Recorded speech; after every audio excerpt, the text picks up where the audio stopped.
Selamat siang Dewan Juri yang terhormat, dan terima kasih atas kesempatan bicara yang telah diberikan kepada saya selaku pembicara pertama dari tim oposisi, dan saya akan memulai argumen saya dalam 3, 2, 1.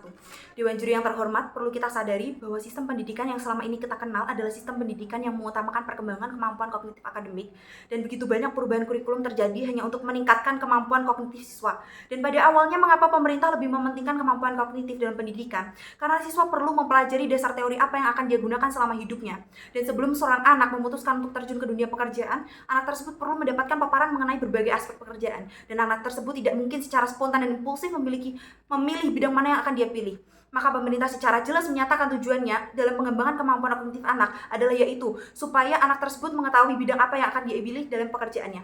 Dan Dewan Juri, pada saat ini kita tahu bahwa Kementerian Pendidikan, Kebudayaan, Riset, dan Teknologi telah menciptakan suatu kurikulum di mana kurikulum tersebut bernama kurikulum merdeka, di mana siswa juga melaksanakan suatu proyek yang melibatkan kemampuan keterampilan dan praktik sosial. Contohnya adalah kerjasama.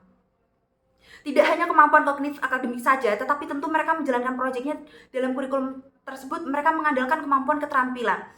Contohnya saja adalah kerjasama. Para siswa perlu memahami konsep teori dasar yang diperlukan dalam pengerjaan proyek tersebut, bukan? Maka daripada itu mereka tetap harus mendapatkan pelajaran kognitif dalam pengerjaannya.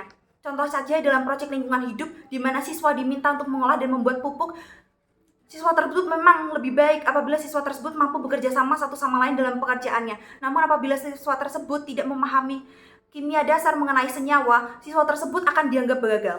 Maka saya secara tegas tidak menyetujui keputusan bahwa pendidikan yang berfokus pada pengembangan keterampilan dan praktik sosial lebih baik dibandingkan hanya berfokus pada kemampuan kognitif akademik. Dan saya percaya bahwa kemampuan kognitif akademik lebih perlu dipentingkan dalam pendidikan.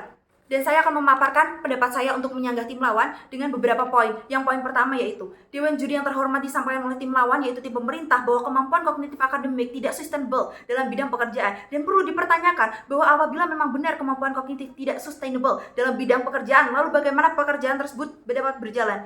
Tim pemerintah terlalu sering menyebut pekerjaan di bidang kognitif hanya akuntansi dan seputar data saja, seperti aktuaria. Dewan Juri, bagaimana dengan petani, nelayan, dan peramal cuaca, contohnya BMKG? Mereka memerlukan pengetahuan di bidangnya seperti sains, dan mereka harus secara dasar memahami bagaimana padi itu ditanam, bagaimana kondisi angin yang baik dalam berlayar, dan bagaimana cara meramal cuaca itu sendiri. Dan materi dasar seperti fisika dan matematika tentu sangat diperlukan. Dan bagaimana dengan dokter?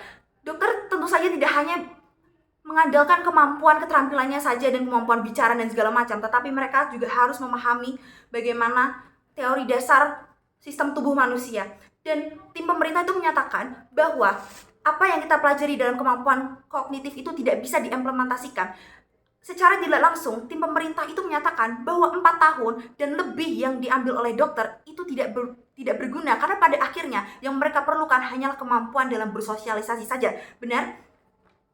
Maka daripada itu, perlu ditegaskan lagi bahwa pekerjaan di Indonesia tidak hanya mementingkan kemampuan dalam keterampilan dan praktik, tetapi mereka juga harus memahami kemampuan kognitifnya. Dan kemampuan di bidang kognitif adalah kunci awal di mana ilmu pengetahuan bisa bertahan di gempuran zaman. Perubahan iklim dan kondisi sosial tentu tidak bisa dipelajari secara praktik saja. Dan apabila kita membahas mengenai dokter, perlu dipahami bahwa kondisi biologi seseorang secara zaman tentu saja ikut berkembang. Contohnya saja seperti virus dan bakteri tentu saja ikut berkembang seturut dengan perubahan zaman. Dan apabila dokter tersebut tidak dapat memahami materi dengan baik, maka dia akan secara gagal melaksanakan pekerjaannya. Dan kemampuan kognitif adalah lantai dasar untuk mencapai keberhasilan dalam suatu pekerjaan. Dan perlu digarisbawahi bahwa tim pemerintah itu menyatakan bahwa kemampuan kognitif itu tidak inklusif. Tetapi perlu dipikirkan bahwa justru pekerjaan di Indonesia itu sangat butuh kemampuan kognitif, karena di Indonesia mayoritas tidak bekerja sebagai akuntansi saja. Mereka juga bekerja sebagai seorang nelayan dan petani, dan di mana mereka harus secara kreatif dan secara paham menangani perubahan iklim yang terjadi.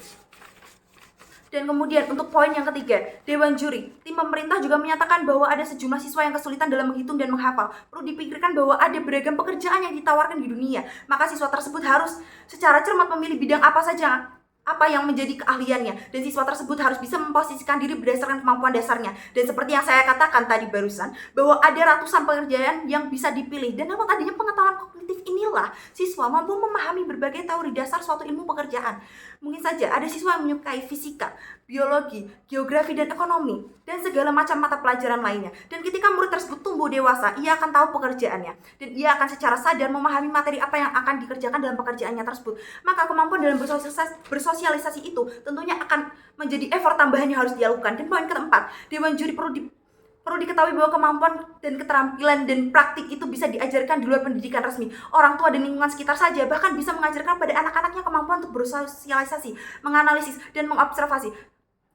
Dan saya ingin menggarisbawahi bahwa perbandingan dasar yang dikatakan oleh tim pemerintah adalah 70-30, di mana 70 adalah keterampilan dan praktik, sementara 30 adalah kemampuan untuk kognitif. Itu dirasa tidak adil. Bagaimana siswa di luar sekolah dia sudah mempelajari cara untuk mengasah keterampilannya, dan di sekolah mereka tetap harus mempelajari cara untuk mengembangkan keterampilannya. Saya rasa itu sangat tidak adil. Saya ingin memberikan perbandingan yang dirasa jauh lebih baik, yaitu pembandingan 50-50, di mana sejak awal tidak sepantasnya bahwa perbandingan tersebut timpang dan lebih besar salah satu sisi saja. Sementara itu harus seimbang antara kemampuan kognitif dan kemampuan keterampilan serta praktik.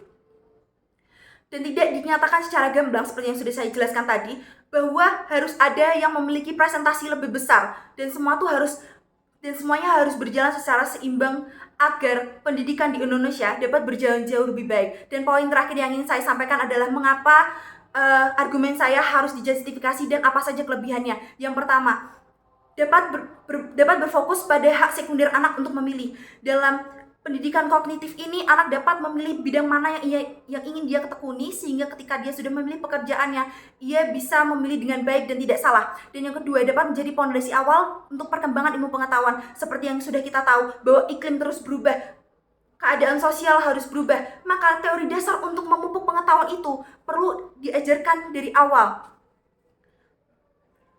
Dan yang ketiga, kemampuan dalam kognitif itu dapat melatih keterampilan. Sebelum adanya keterampilan ini, kemampuan kognitif ini sudah harus ada lebih dahulu. Karena sebelum seorang anak itu mampu menganalisis dan observasi, dia harus tahu teori mana yang menjadi standar benar dan salahnya sesuatu. Dan dia dapat secara kritis memperbaiki sesuatu yang salah, dan secara lebih kreatif lagi dapat mengembangkan pola pikirnya.